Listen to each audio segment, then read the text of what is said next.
इन हाथों ने हमें चलना सिखाया, बरसों से रिश्ता कायम, मुश्किलों से लड़ने का जज्बा जगाया, बरसों से जिम्मेदारी निभाने का पाठ पढ़ाया रिश्ता और अटूट विश्वास का एहसास दिलाया।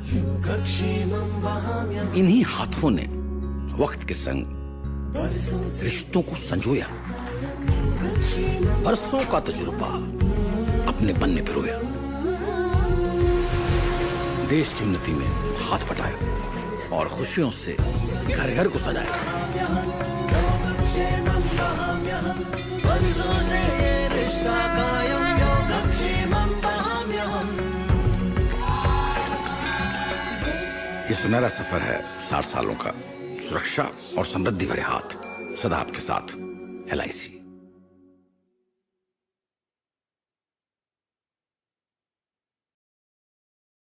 नमस्कार, स्वागत है आपका मेरे इस नए वीडियो में। आज मैं बात करूंगा LIC के सबसे शॉर्ट टर्म प्लान के बारे में।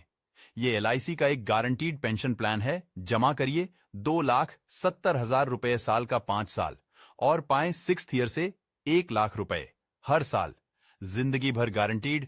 पॉलिसी धारक के बाद नॉमिनी को मिलेगा 14 लाख रुपए। ऐसे ही इंफॉर्मेटिव वीडियो पाने के लिए आप मेरे इस YouTube चैनल को जिस घड़ी का आप सभी को इंतजार था, आखिर वो घड़ी आ चुकी है। आप लोगों की डिमांड थी कि सर कोई ऐसा प्लान बताइए जिसमें शेयर मार्केट की तरह कस्टमर को ज्यादा रिटर्न्स मिले, और कस्टमर भी आपको कहते थे कि भाई LIC की पॉलिसीज में कम रिटर्न है, कोई ऐसा प्लान बताइए जो शेयर मार्केट से लिंक हो। तो वो प्लान LIC ने लॉन्च कर दिया है। जी हां दोस्तों, 14 अक्टूबर 2024 को LIC का एक ऐसा प्लान जिसका नाम है निवेश प्लस और इसका टेबल नंबर है 749 यानी कि 749, इस प्लान को LIC ने लॉन्च किया है। तो आप सभी के लिए गुड न्यूज है कि आप कस्टमर के पास जाकर कस्टमर को ये प्लान बेच सकते हैं, क्योंकि ये प्लान बिल्कुल इसी तरीके से काम करेगा जिस तरीके से शेयर मार्केट में पैसा इन्वेस्ट किया जाता है। तो इस प्लान के बारे में पूरी डिटेल में हम समझने वाले हैं। तो अगर आप हमारे YouTube चैनल पर पहली बार जुड़े हैं, हमारे YouTube चैनल को सब्सक्राइब करना, और अगर आप हमारी वीडियो हमारे Facebook पेज पर देख रहे हैं, हमारे Facebook पेज को लाइक कीजिए, फॉलो कीजिए और शेयर जरूर कीजिएगा। दोस्तों, यूलिप प्लान, आप सभी ने सुना होगा यूलिप का नाम, यूनिट लिंक इंश्योरेंस प्लान। ये ऐसे प्लान्स होते हैं जो बिल्कुल इसी तरीके से काम करते हैं जिस तरीके से शेयर मार्केट काम करती है। शेयर मार्केट में आपने सुना है ना कि 15% रिटर्न आ गए, 14% रिटर्न आ गए, 18% रिटर्न आ गए, 20% रिटर्न आ गए। इसी तरीके से ये प्लान भी काम करेगा। शेयर मार्केट में रिस्क क्या होता है? शेयर मार्केट उन लोगों के लिए जिनको शेयर मार्केट की नॉलेज है, जो शेयर मार्केट में रोज पैसा लगाते हैं, उनको पूरी नॉलेज है, वो ट्रैक करते रहते हैं शेयर मार्केट को, तभी उनको पैसा लगाने फायदेमंद हो सकता है शेयर मार्केट में। लेकिन जिन लोगों को नॉलेज नहीं है, जिनको नहीं पता है शेयर मार्केट के बारे में, शेयर मार्केट की नॉलेज बिल्कुल नहीं है, उन लोगों के लिए शेयर मार्केट में डायरेक्ट पैसा इन्वेस्ट करना कहीं ना कहीं नुकसानदायक भी हो सकता है। मार्केट को ट्रैक करने का टाइम नहीं है आपके पास, तो आपके लिए बेस्ट है कि आप LIC के यूलिप प्लान में इन्वेस्ट करें, जहां पर आपकी सारी टेंशन खत्म हो जाती है, क्योंकि यहां पर फंड मैनेजर होते हैं जो आपके फंड को मैनेज करते रहते हैं। तो ये सारी टेंशन खत्म है कि मेरे को इस फंड से निकाल के इस फंड में पैसा लगाना है और इस फंड से निकाल के इस फंड में पैसा लगाना है। तो आपको अपने कस्टमर को जाके समझाना है इस प्लान के बारे में। तो ये जो प्लान है, ये इन्वेस्टमेंट प्लान भी है और साथ में इंश्योरेंस प्लान भी है। ये एक सिंगल प्रीमियम पेमेंट प्लान है। इसमें कस्टमर एक ही बार पैसा इन्वेस्ट करेगा, इसमें बार बार पैसा नहीं देना है। अगर किसी को लमसम पैसा लगाना है, एक ही बार में पैसा लगाना है, उसके पास 5 लाख रुपए हैं, वो पैसा लगाना चाहता है, तो उसका पैसा इन्वेस्ट करा दीजिए निवेश प्लस प्लान में। ये निवेश प्लस प्लान इस तरीके से काम करेगा जिस तरीके से बैंक में FD कराते हैं। कहते हैं ना कस्टमर, जब आप जाते हैं, कोई ऐसा प्लान बताओ जिसमें सिर्फ एक ही बार पैसा लगाना है। मैं तो 10 लाख रुपए लगाना चाहता हूं, लेकिन सिर्फ एक बार, मुझे टेंशन नहीं चाहिए, मैं चाहता हूं कि 20 साल के बाद मुझे रिटर्न मिले। उनका पैसा इन्वेस्ट करा दीजिए इस प्लान में। कस्टमर तो हर तरीके के होते हैं, सबकी डिमांड अलग अलग होती है। अगर कोई ऐसा कस्टमर मिले, निवेश प्लस प्लान बताइए। तो ये सिंगल प्रीमियम प्लान बिल्कुल FD की तरह काम करता है। पैसा आपका शेयर मार्केट में गवर्नमेंट बॉन्ड में इन्वेस्ट किया जाता है। आइए समझते हैं इस प्लान की एलिजिबल कंडीशंस क्या है, कौन कौन इस प्लान में एंट्री ले सकता है, कौन कौन इस प्लान को ले सकता है। देखिए, इस प्लान में एंट्री लेने के लिए कम से कम एज 90 डेज होनी चाहिए, यानी कि अगर छोटा बच्चा है तो उसकी एज कम से कम 90 दिन होनी चाहिए। 90 दिन से कम का अगर कोई बच्चा है तो उसके नाम से ये पॉलिसी नहीं होगी। अब बात करते हैं बेसिक सम एश्योर्ड की, कि इसमें बेसिक सम एश्योर्ड कितना दिया जा सकता है। देखिए, इसमें दो ऑप्शन होते हैं। पहला ऑप्शन होता है ऑप्शन 1, अगर आप चुनते हैं तो उसमें 1.25 times of the single premium, यानी कि जितना भी सिंगल प्रीमियम है उसका 1.25 टाइम्स रिस्क कवर होगा। दूसरा ऑप्शन है उसमें सिंगल प्रीमियम का 10 टाइम्स रिस्क कवर होगा। अगर कोई कस्टमर 2 लाख का प्रीमियम जमा करना चाहता है तो ऑप्शन 2 चुनता है तो उसका रिस्क कवर कितना होगा, 2 लाख मल्टीप्लाई बाई 10, यानी कि 20 लाख का इंश्योरेंस कवर उसका होगा। तो ये दो ऑप्शंस हैं। साथ में हम समझते हैं मैक्सिमम एज कितनी है इसमें। दोस्तों, मैक्सिमम एज में भी दो ऑप्शन है, ऑप्शन 1 और ऑप्शन 2। अगर वो चुनता है ऑप्शन 1, यानी कि जिसमें रिस्क कवर मिलेगा 1.25 times of the single premium, तो उसकी एज मैक्सिमम कितनी होनी चाहिए, 70 ईयर, 70 साल तक की एज में के व्यक्ति को आप ये पॉलिसी दे सकते हो। लेकिन अगर वो ऑप्शन 2 चुनता है जिसमें इंश्योरेंस कवर ज्यादा है, कितना है, 10 times of the single premium, तो उस केस में 10 गुना इंश्योरेंस कवर 60 साल की एज पे तो नहीं दे सकते ना। 10 गुना, अगर कोई 5 लाख का प्रीमियम जमा करता है तो उसका 10 गुना कितना हो गया, 50 लाख। 60 साल की एज पे 50 लाख का आराम से तो नहीं मिलेगा ना इंश्योरेंस कवर। तो इसमें ऑप्शन 2 के लिए एज कम रखी गई है। कितनी एज है ऑप्शन 2 के लिए, मैक्सिमम एज है 35 साल। अगर किसी की एज 35 साल या 35 साल से कम है तो उसको 10 गुना दे सकते हैं सिंगल प्रीमियम का इंश्योरेंस कवर। तो ये दो ऑप्शन है। अब बात करते हैं पॉलिसी टर्म की। तो दोस्तों, पॉलिसी टर्म में भी दो ऑप्शन है। ऑप्शन 1 अगर कस्टमर चुनता है तो उसको पॉलिसी टर्म 10 साल से लेके 25 साल के बीच में कोई भी टर्म दी जा सकती है। अगर कस्टमर ऑप्शन 2 चुनता है तो ऑप्शन 2 में अगर कस्टमर की एज 25 साल तक है, ध्यान से सुनिएगा, अगर कस्टमर ऑप्शन 1 चुनता है तो ऑप्शन 1 में एज कितनी होनी चाहिए, पॉलिसी टर्म कितनी होनी चाहिए, 10 साल से 25 साल के बीच में। कोई भी टर्म कस्टमर चुन सकता है। अगर वो 16 साल की टर्म लेना चाहता है तो 16 साल की टर्म ले सकता है। अगर वो 20 साल की टर्म लेना चाहता है तो 20 साल की टर्म ले सकता है। यानी कि जो भी कस्टमर चाहता है, जितने टाइम पीरियड के लिए प्लान चाहता है, उतने साल की टर्म वो ले सकता है, 10 साल से लेके 25 साल के बीच में।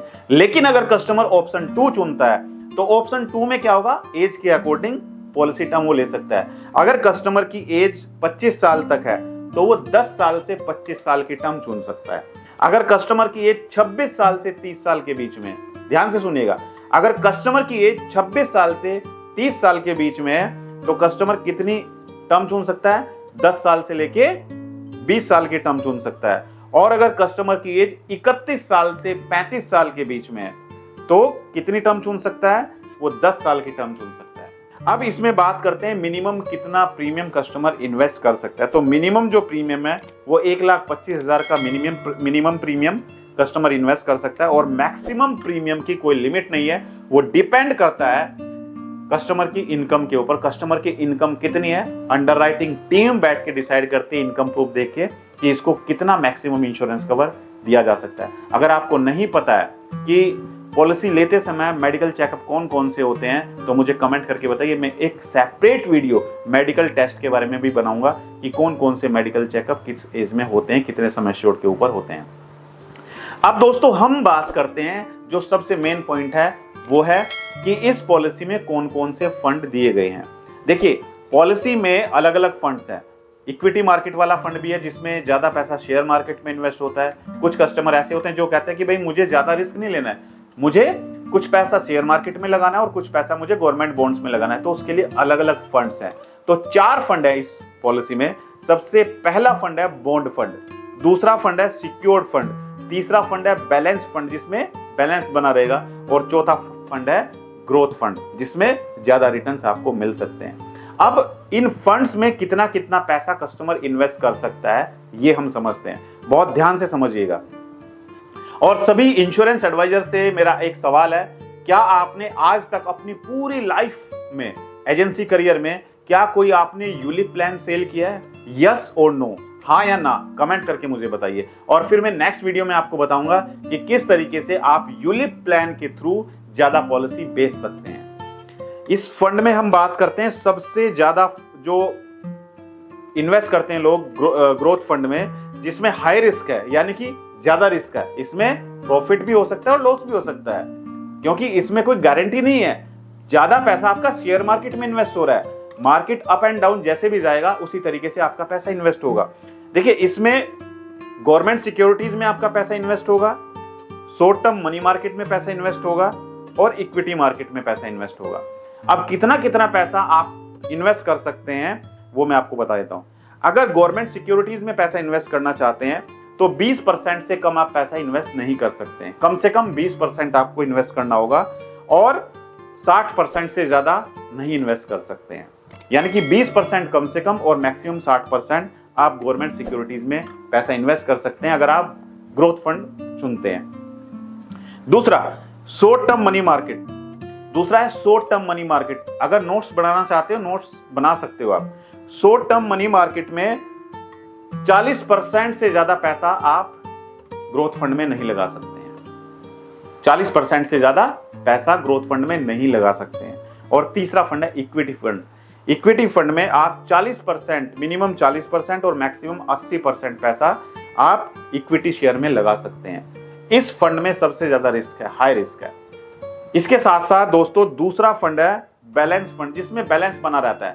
ना तो भाई हम ज्यादा इक्विटी में लगा रहे हैं, ना ही हम ज्यादा गवर्नमेंट सिक्योरिटीज में लगा रहे हैं। तो बैलेंस फंड में क्या होता है, कम से कम 30%, not less than 30% and not more than 70%। कम से कम 30% और मैक्सिमम 70% आप गवर्नमेंट सिक्योरिटीज में लगा सकते हैं। शॉर्ट टर्म मनी मार्केट में नॉट मोर देन 40%, 40% से ज्यादा आप नहीं लगा सकते हैं शॉर्ट टर्म मनी मार्केट में। और इक्विटी मार्केट में कितना लगा सकते हैं आप, not less than 30% and not more than 70%। 70% से ज्यादा आप नहीं लगा सकते हैं इक्विटी मार्केट में। तीसरा फंड है दोस्तों सिक्योर्ड फंड। तीसरा फंड है सिक्योर्ड फंड। सिक्योर्ड फंड में आप कम से कम अगर आप गवर्नमेंट सिक्योरिटीज में लगाते हैं तो कम से कम आपको 45% गवर्नमेंट सिक्योरिटीज में लगाना पड़ेगा। 45% कम से कम है, ये आपको गवर्नमेंट सिक्योरिटीज में लगाना पड़ेगा। And not more than 85%। 85% से ज्यादा आप नहीं लगा सकते हैं गवर्नमेंट सिक्योरिटीज में।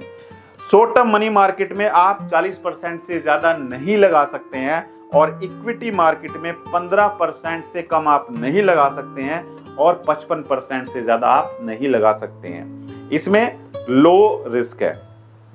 इसमें कितना रिस्क है, low to medium risk. Medium risk भी हो सकता है इसमें। अब बात करते हैं हम बॉन्ड फंड की। दोस्तों बॉन्ड फंड, जिसमें आप इक्विटी मार्केट में भी लगा सकते हैं, गवर्नमेंट सिक्योरिटीज में भी लगा सकते हैं और शॉर्ट टर्म मनी मार्केट में भी लगा सकते हैं। तो बॉन्ड फंड अगर आप चुनते हैं तो इसमें आप कितना लगा सकते हैं, 60% पैसा आप गवर्नमेंट सिक्योरिटीज में लगा सकते हैं। शॉर्ट टर्म मनी मार्केट में आप 40% पैसा लगा सकते हैं और इक्विटी शेयर मार्केट में आप कोई पैसा इन्वेस्ट नहीं कर सकते हैं। इसमें कोई भी रिस्क नहीं है।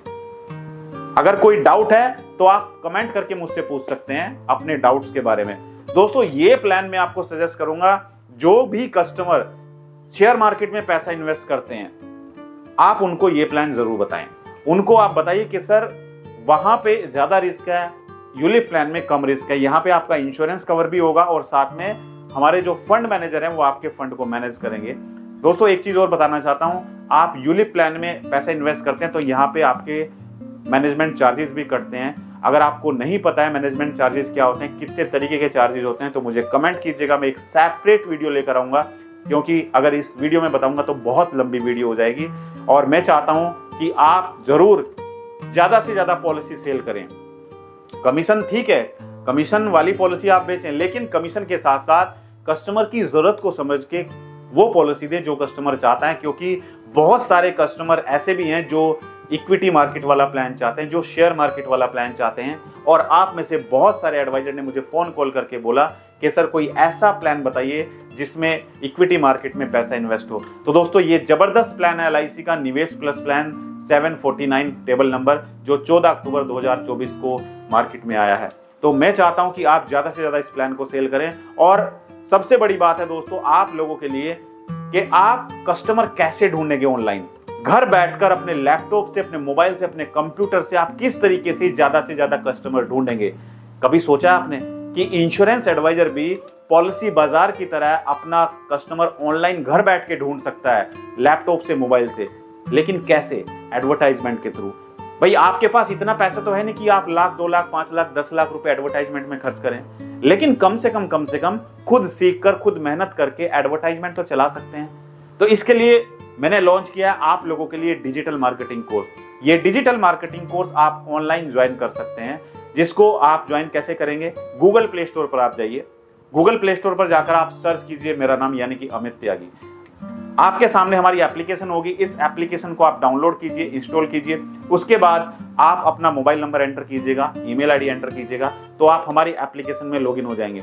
उसके बाद दोस्तों आप हमारे डिजिटल मार्केटिंग कोर्स को ज्वाइन कर सकते हैं। अभी फेस्टिवल ऑफर चल रहा है, इस ऑफर का आप फायदा उठा सकते हैं, जिसमें हम आपको सिखाएंगे कि किस तरीके से आप अपनी खुद की वेबसाइट बना सकते हैं। क्योंकि अगर आपके पास वेबसाइट नहीं है तो आप ऑनलाइन ग्रो नहीं कर सकते हैं, कस्टमर आपको ऑनलाइन नहीं मिलेंगे। ऑनलाइन अगर आपको कस्टमर चाहते हैं आप, तो आपके पास वेबसाइट होना बहुत जरूरी है। तो हम इस कोर्स में आपको वेबसाइट बनाना सिखाएंगे। दूसरा दोस्तों हम सिखाएंगे कि किस तरीके से आप गूगल पर लीड जनरेट कर सकते हैं एडवर्टाइजमेंट के थ्रू। यानी कि ज्यादातर कस्टमर गूगल पर सर्च करते हैं। अगर किसी ने गूगल पर सर्च किया best LIC policy for my daughter और आपका एडवर्टाइजमेंट उसको सबसे ऊपर दिखाई दिया और आपका नंबर भी वहां पर है, तो वो क्या करेगा? आपसे फोन पे संपर्क करेगा। हो सकता है वो आपको बुला ले अपॉइंटमेंट के लिए। तीसरा हम सिखाएंगे कि किस तरीके से आप एक ब्रांड बन सकते हैं। YouTube आप देखते हैं ना, जब कोई YouTube वीडियो देखते हैं, उस वीडियो के बीच में एडवर्टाइजमेंट आता है, तो आपका एडवर्टाइजमेंट भी इसी तरह आएगा। आप उन लोगों को एडवर्टाइजमेंट दिखा सकते हैं जो पॉलिसी ढूंढ रहे हैं, जो इंश्योरेंस के बारे में वीडियो देख रहे हैं। तो आप अपने आप में एक ब्रांड भी बन सकते हैं एडवर्टाइजमेंट के थ्रू, अगर आप YouTube पर एडवर्टाइजमेंट चलाते हैं। और चौथा मॉड्यूल हम कवर करा रहे हैं इसमें फेसबुक एडवर्टाइजमेंट। तो दोस्तों बहुत ही आसानी से आप इस कोर्स को ज्वाइन करके अपना MDRT COT TOT का सपना पूरा कर सकते हैं और अपने लक्ष्य को प्राप्त कर सकते हैं। मेरी शुभकामनाएं आप सभी के साथ है। और अगर आपको वीडियो अच्छा लगा दोस्तों, तो एक कमेंट और लाइक जरूर कर दीजिएगा वीडियो के बारे में। और अगर किसी दूसरे टॉपिक के बारे में वीडियो चाहते हैं तो भी मुझे कमेंट करके बताइए। मेरी शुभकामनाएं आप सभी के साथ हैं। Thank you so much, all the best.